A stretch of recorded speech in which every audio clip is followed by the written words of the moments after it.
AI didn't kill freelancing, it killed the general stuff. And if you are still doing those, you might already fear from getting replaced. But here is what nobody tells you. There is an entire internet economy exploding. If you can speak English, you already have an unfair advantage in one of the biggest internet markets in the world. Almost no one outside China is paying attention. In this video, I'm breaking down the real side hustles, the AI resilient ones, available right now. Number 3 might be the biggest opportunity. Please stick around till the end. You will definitely find an idea you can actually start right now. Why the Chinese internet market is different. Chinese platforms are not smaller versions, they are a parallel universe, and a much bigger one. WeChat has 1.4 billion active users. Douyin, the Chinese TikTok, has 750 million active users. Bilibili, the Chinese YouTube, has 360 million monthly users.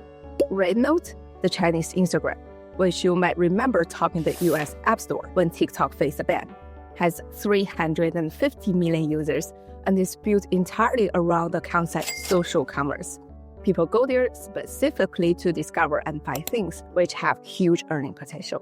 From my own experience, I've created content on Bilibili, YouTube, and RedNote. Growth and monetization on Bilibili and RedNote can be 3 to 5 times quicker than YouTube. The first category is building your own presence on Chinese platforms. Bilibili is where you go for educational, long-form content, finance, tech, self-improvement, overseas life. The audience is young, highly engaged, and genuinely hungry for the stuff. RedNote behave like a social search engine. People search for product reviews, study tips, travel recommendations, and anything connected to life abroad. Well, Douyin is the Chinese version TikTok. Same parent company ByteDance favors short-term entertaining content. It's also TikTok's more commercially sophisticated sibling. The viewers can buy directly without leaving the app, giving it higher earning potential. Now I show you a concrete content direction that can constantly perform well. If you are living outside China, document the ordinary thing around you that Chinese audience have never seen. For example, things at a US supermarket that don't exist in China. Buy 100 Chinese yuan, how much stuff can I purchase in a German supermarket? What's a real American university dorm look like? How I open a bank account in the UK? That might sound mundane to you, I know, but they are genuinely fascinating to an audience that's planning to study or move abroad, or is just curious. The search volume for this kind of content on RedNote is enormous. You can also repurpose your content. One short video posted on Douyin can be cross-posted to WeChat channels, RedNote, and Bilibili simultaneously. You made it once, you distribute it everywhere. Another good news is the algorithm is very new user-friendly compared to YouTube. On Douyin and RedNote, a completely new account with 0 followers can post a video, and the next morning you get 1 million views. It happens regularly. YouTube's algorithm heavily rewards existing audiences, but Douyin and RedNote push content to strangers first. Even if you are starting from scratch, you can easily get the hang of it. You also don't need hundreds of thousands of followers to attract brand deals. A focused, engaged niche audience can already build in sponsorships. Small brand collaborations typically start around 500 yuan, which is $80, and it scales up quickly from there as your audience grows. And there is one more piece. On these platforms, RedNote and Douyin, content, social interaction, and shopping are completely fused together. The user journey looks like this. They get curious, they search on the platform, they discover content on platform, and then they buy directly from RedNote or Douyin, all in one smooth flow. No friction, no platform switching, and that is what makes the monetization here so powerful. The second side hustle we can discuss is UGC video services. If building your own audience feels too slow, there is an even faster entry point: selling video creation as a service. UGC stands for user-generated content. Brands on Douyin and RedNote need authentic-looking customer content, not only polished agency ad. They want material that look like something a real person would post. You can list your services on Taobao or Xianyu, or find clients through job hunting platform. I also have a video about that, link here. And the WeChat groups focus on cross-border e-commerce or hiring platforms such as LinkedIn and Indeed. I can give you a specific client picture. Think about a Chinese seller on Amazon or an independent e-commerce site. They're selling a product, whether skincare, electronics, home goods, whatever. Their product listing needs a genuine English language video testimonial. Their Instagram and TikTok account need content that actually sounds native. They know their current content is costing them conversions. That is your customer. They exist by tens of thousands in China. On pricing, a standard UGC video from a local Chinese creator may go for 100 to a few hundred yuan. But if you're a native English speaker and a foreign face on camera make content specifically for a brand overseas channels, you are in different pricing bracket. Rates from 1,000 to even a couple of thousand yuan per video for this kind of work is realistic. The key is positioning yourself directly from the start. Instead of an ordinary content producer, you are a cultural bridge. Number 3, the short drama industry. This might be the biggest opportunity on this list. Chinese short dramas called 短剧 are serialized mobile dramas. Each episode is 1 to 3 minutes long, built for vertical viewing on your phone. You can find them on Real Short, Drama Box, and even TikTok. The global market for this format was around 60 billion yuan in 2025, and is booming and projected to reach 18 billion by 2027. That is roughly the scale of Netflix's entire annual content budget. And this industry essentially built itself from zero in about 3 years. Crazy. Chinese production companies are now going global aggressively. And even if you may not be the actor, or you want to be working remotely at home, that creates 2 distinct entry points for you. Entry point 1 is voiceover. When these dramas getting exported, they need English dubbing. Even as AI dubbing tool improves, it still needs human voices for emotionally changed scenes. The dramatic confession, the betrayal, the breakdown. Voice in this quick drama has to have a soul, and audience can quickly tell.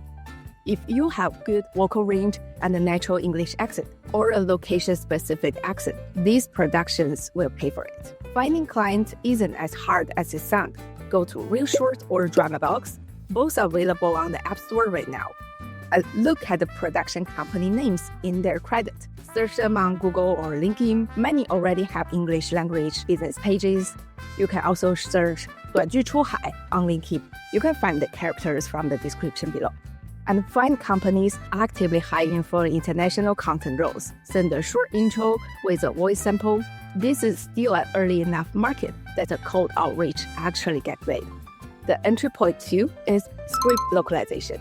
This is where the bigger bottleneck is and where the high ceiling is. Chinese short dramas are built around what is called the 爽点, satisfaction point.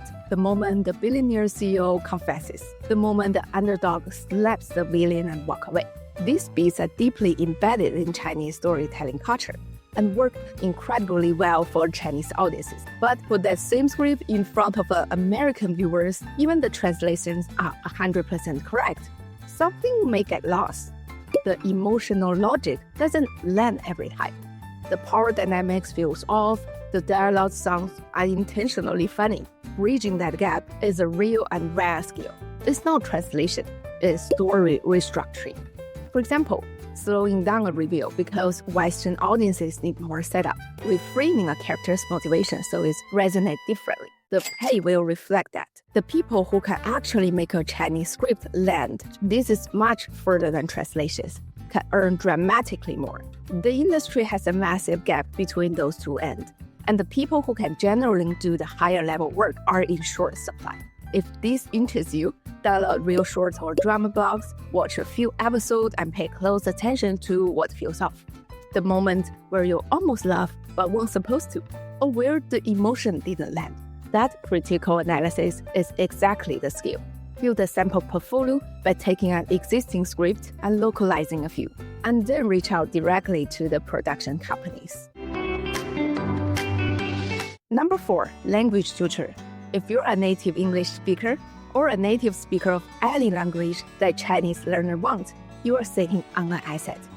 English tutor is one of the most durable side hustles in the Chinese market, and it has survived and will continue to survive AI tools.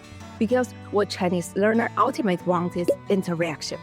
They want conversations with real humans. They want to hear how a native speaker naturally phrases things.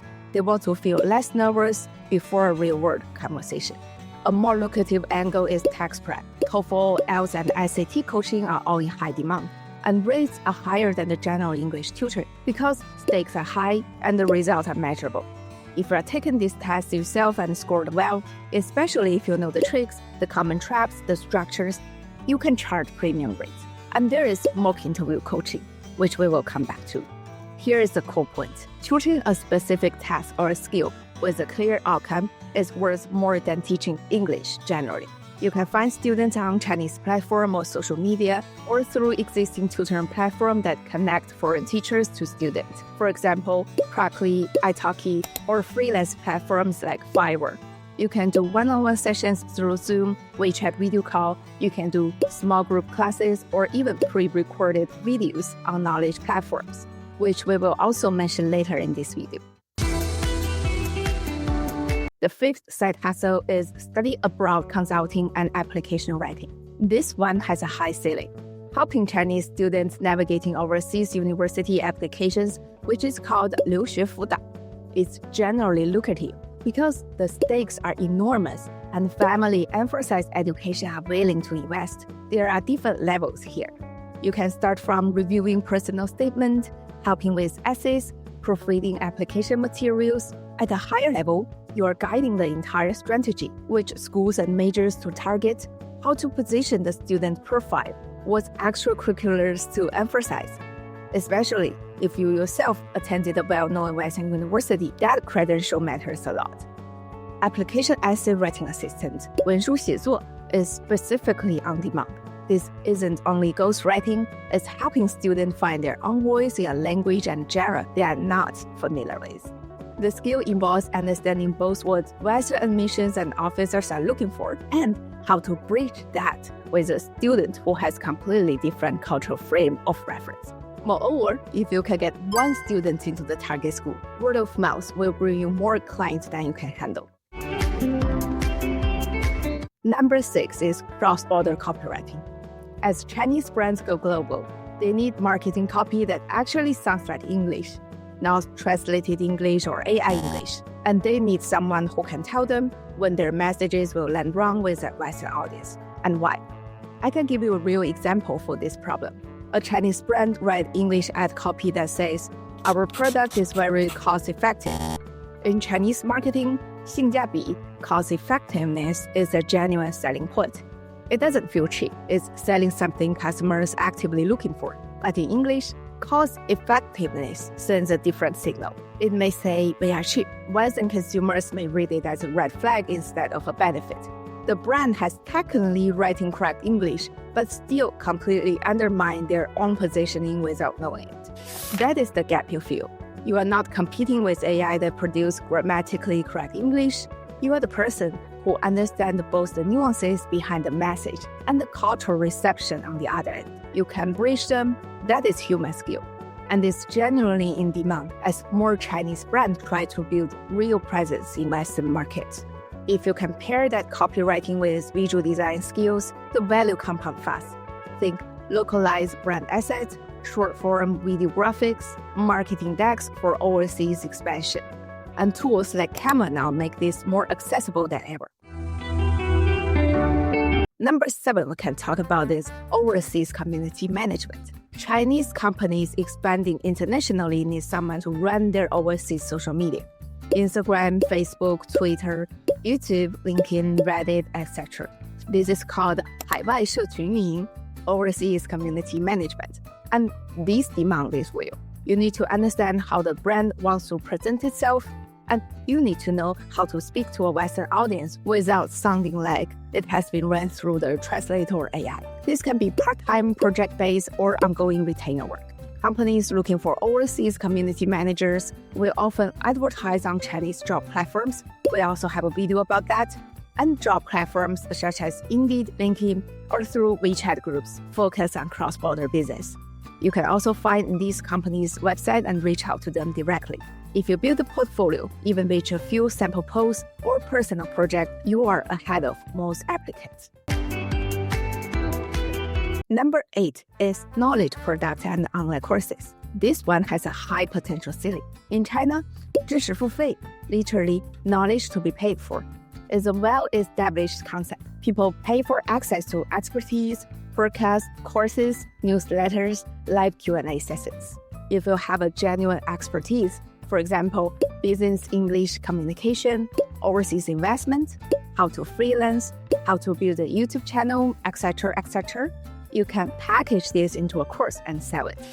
On the Chinese side, there are platforms like 知识星球, Knowledge Planet that work like Patreon. On the global side, Udemy is popular among Chinese learners, and a well-reviewed English course for professionals can generate passive incomes for years. The key is specificity. Learning English may be too broad. Business English for product managers or business English for tech companies, those are the courses people will pay real money for. What do I recommend? You don't need to do all of this. Pick the one that maps your actual interests and strengths. If you have a great voice and love drama, choose short drama voiceover. If you're a strong writer with feel of cultures, script localization, or cross-border copywriting. If you have an elite educational background and passion for education, you do study abroad consulting. If you're comfortable on camera, you do social media and UGC. If you love to build knowledge on your own, come on, packaging that knowledge into a course or a paid community. Start small, get one client, deliver real value, and build from there. I will link resources and the Chinese phrases below. Drop any questions in the comments. I know AI has taken a lot of jobs and will continue taking more. Basic, generic, undifferentiated work is going away. But what is emerging in the Chinese market is demand for skills that are specific, expressive, and culturally intelligent. Things that requires you to actually be human with real experience in two different worlds. I hope this video helpful. Thank you for watching. See you next time.